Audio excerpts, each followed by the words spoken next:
শুক্রবার সকালে সাভার পৌরসভায় এক নির্বাচনী জনসভায় যোগ দেন জাতীয় নাগরিক পার্টির আহ্বায়ক নাহিদ ইসলাম।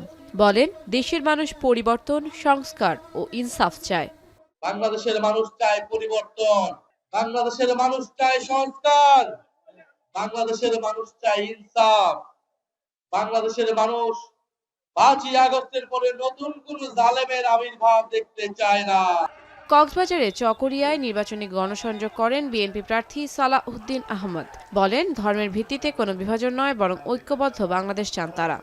বাংলাদেশের সকল ধর্মের, বর্ণের, জাতের, সংস্কৃতির, ভাষাভাষীর, সকল সমতলের, পাহাড়ের সকল জনগোষ্ঠীকে নিয়ে একটাই পরিচয় দিয়েছিলেন, বাংলাদেশি পরিচয়।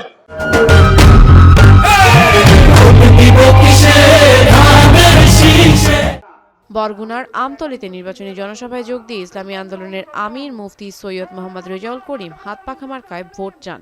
পবিত্র দিনে যেহেতু আল্লাহ এখানে পবিত্র প্রোগ্রাম করাইছে, এখানে পবিত্র মধ্যে হাত পাখাই ইনশাআল্লাহ বিজয় হবে। নির্বাচনী জনসভায় খুলনা ৩ আসনের বিএনপি প্রার্থী রকিবুল ইসলাম রকিব মাদক ও দুর্নীতি সন্ত্রাসমুক্ত এলাকা গড়ার প্রতিশ্রুতি দেন। এদিকে ডুমুরিয়ায় এক নির্বাচনী জনসভায় জামায়াতের সেক্রেটারি জেনারেল মিয়া গোলাম পরওয়ার নির্বাচনে কালো টাকা ছড়ানোর অভিযোগ তোলেন। যখনই মানুষ সিদ্ধান্ত নিয়ে ফেলেছে যে এইবার তাদের পছন্দের ভোটটি ধানের শীষে দিবে, তখনই একটি অশুভ চক্র ইচ্ছাকৃতভাবে প্রতিটা জায়গায় তারা এটি সমস্যা সৃষ্টি করার চেষ্টা করছে।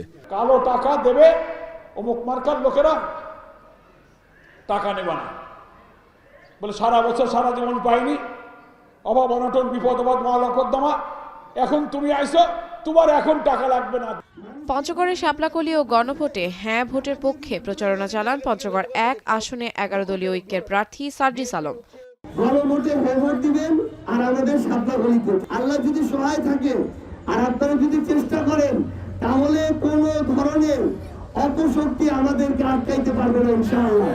এদিকে বরিশালে ভোটের ইশতেহার ঘোষণা করেন বাসদ প্রার্থী ডাক্তার মনীষা চক্রবর্তী। ভোলার গ্যাস বরিশালে ঝকঝক করে শিল্পাঞ্চল গঠন করে কৃষিভিত্তিক শিল্প এটার বিকাশ করে এই অঞ্চলে কর্মসংস্থান সৃষ্টি করার জন্য নীতি প্রণয়ন করা, সেই কাজটা আমরা করতে চাই। চট্টগ্রামের সীতাকুণ্ডে নির্বাচনী প্রচারণা চালিয়েছেন বিএনপি প্রার্থী আসলাম চৌধুরী ও জামায়াত প্রার্থী আনোয়ার সিদ্দিক চৌধুরী। নারায়ণগঞ্জের ফতুল্লায় নির্বাচনী গণসংযোগ করেছেন ১১ দলীয় জোটের প্রার্থী আব্দুল্লাহ আল আমিন। এছাড়াও সারা দেশে প্রচারণা চালিয়েছেন বিভিন্ন দলের প্রার্থীরা। আফনান অপসরা, এখন।